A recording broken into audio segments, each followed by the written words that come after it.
It was sometime around 1:15. My wife's shaking me, waking me up. She goes, Dominic, Ernie's house is on fire. I shot up out of bed and I look out the window, and the whole place was completely engulfed. There was nothing but fire. You couldn't see anything. But, the hill looked like it was on fire. It was completely involved. And I was like, I didn't know. I had no idea what was going on.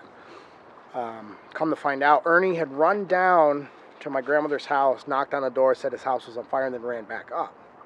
So they ended up having to run hoses, and then this whole time, the house is just burning, and I'm just praying to God that JR and Ernie had gotten out.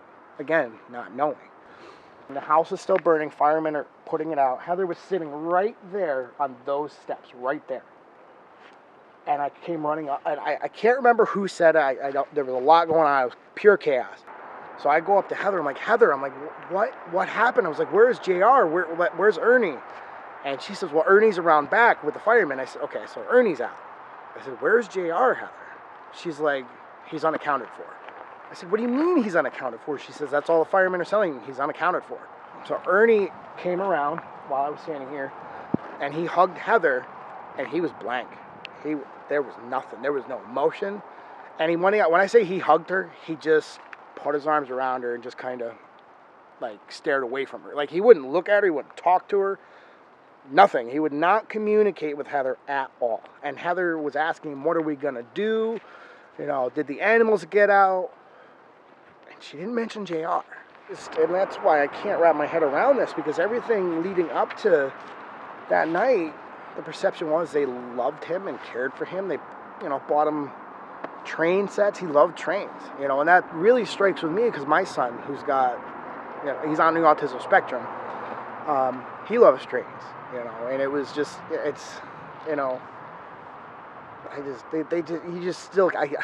talking about it, I can't, if what they think happened, they promised to take care of that little boy. And if they killed him,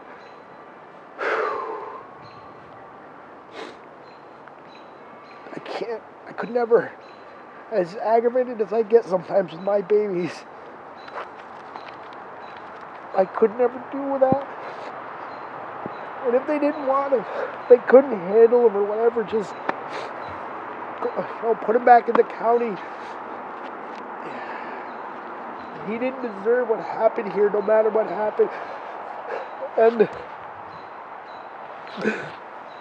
being up here in the days after, and his bed where they found him was out here on the ground, and the tarp that they used to cover him, and I had to walk by it every day. Then it just breaks my heart